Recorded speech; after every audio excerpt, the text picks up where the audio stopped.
Olá, eu sou a professora Daniele, do Colégio Luci Requião, e convido você hoje a ouvir o conto Felicidade Clandestina, da Clarice Lispector.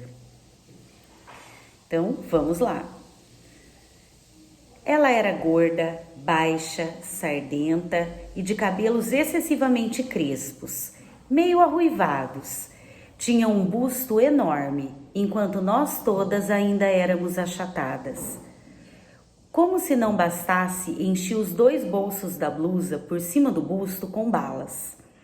Mas possuía o que qualquer criança devoradora de histórias gostaria de ter: um pai dono de livraria. Pouco aproveitava, e nós menos ainda.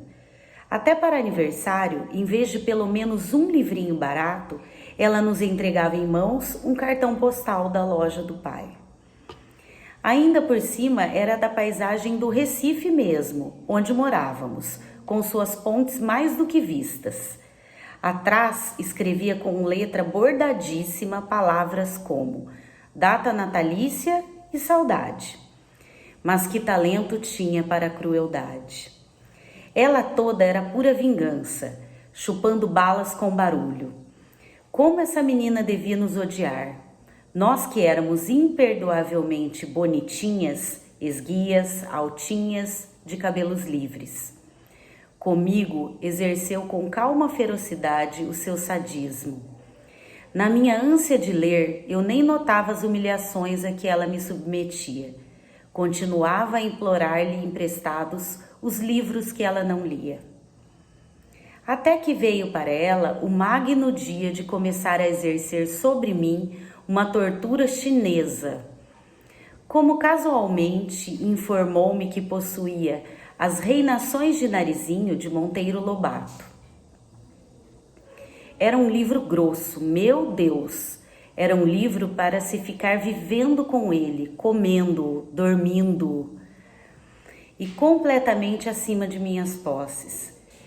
Disse-me que eu passasse pela sua casa no dia seguinte e que ela o emprestaria. Até o dia seguinte, eu me transformei na própria esperança da alegria. Eu não vivia, eu nadava devagar num mar suave. As ondas me levavam e me traziam. No dia seguinte, fui à sua casa, literalmente correndo. Ela não morava num sobrado como eu, e sim numa casa. Não me mandou entrar. Olhando bem para meus olhos, disse-me que havia emprestado o livro a outra menina e que eu voltasse no dia seguinte para buscá-lo.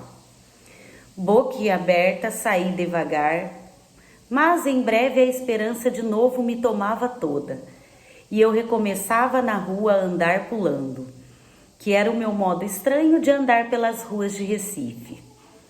Dessa vez nem caí, guiava-me a promessa do livro. O dia seguinte viria. Os dias seguintes seriam mais tarde a minha vida inteira. O amor pelo mundo me esperava. Andei pulando pelas ruas como sempre e não caí nenhuma vez. Mas não ficou simplesmente nisso. O plano secreto da filha do dono da livraria era tranquilo e diabólico. No dia seguinte, lá estava eu à porta de sua casa, com um sorriso e o coração batendo, para ouvir a resposta calma. O livro ainda não estava em seu poder, que eu voltasse no dia seguinte. Mal sabia eu como mais tarde, no decorrer da vida, o drama do dia seguinte com ela ia se repetir com meu coração batendo. E assim continuou. Quanto tempo? Não sei. Ela sabia que era tempo indefinido, enquanto o fel não escorresse todo de seu corpo grosso. Eu já começava a adivinhar que ela me escolhera para eu sofrer, às vezes adivinho, mas adivinhando mesmo, às vezes aceito, como se quem quer me fazer sofrer esteja precisando danadamente que eu sofra. Quanto tempo? Eu ia diariamente à sua casa, sem faltar um dia sequer. Às vezes ela dizia: pois o livro esteve comigo ontem de tarde, mas você só veio de manhã? de modo que o emprestei a outra menina. E eu, que não era dada a olheiras, sentia as olheiras se cavando sob os meus olhos espantados. Até que um dia, quando eu estava à porta de sua casa, ouvindo humilde e silenciosa sua recusa, apareceu sua mãe. Ela devia estar estranhando a aparição muda e diária daquela menina à porta de sua casa. Pediu explicações a nós duas. Houve uma confusão silenciosa, entrecortada de palavras pouco elucidativas. A senhora achava cada vez mais estranho o fato de não estar entendendo, até que essa mãe boa entendeu. Voltou-se para a filha e com enorme surpresa exclamou: "Mas este livro nunca saiu daqui de casa e você nem quis ler." E o pior para essa mulher não era a descoberta do que acontecia. Devia ser a descoberta horrorizada da filha que tinha. Ela nos espiava em silêncio.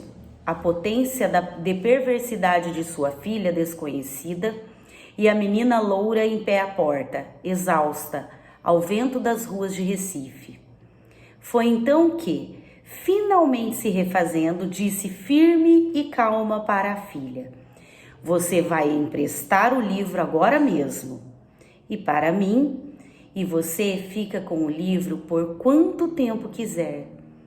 Entendem? Valia mais do que me dar o livro, pelo tempo que eu quisesse. É tudo que uma pessoa, grande ou pequena, pode ter a ousadia de querer." Como contar o que se seguiu? Eu estava estonteada e assim recebi o livro na mão. Acho que eu não disse nada. Peguei o livro. Não saí pulando como sempre, saí andando bem devagar. Sei que segurava o livro grosso com as duas mãos, comprimindo-o contra o peito.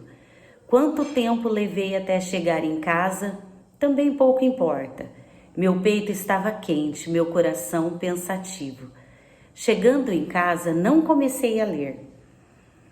Fingia que não o tinha, só para depois ter o susto de o ter. Horas depois, abri-o, li algumas linhas maravilhosas. Fechei-o de novo, fui passear pela casa. Adiei ainda mais indo comer pão com manteiga. Fingi que não sabia onde guardar o livro. Achava-o. Abria-o por alguns instantes. Criava as mais falsas dificuldades para aquela coisa clandestina que era a felicidade. A felicidade sempre iria ser clandestina para mim. Parece que eu já pressentia. Como demorei. Eu vivia no ar. Havia orgulho e pudor em mim. Eu era uma rainha delicada. Às vezes sentava-me na rede, balançando-me com o livro aberto no colo, sem tocá-lo, em êxtase puríssimo. Não era mais uma menina com um livro. Era uma mulher com seu amante.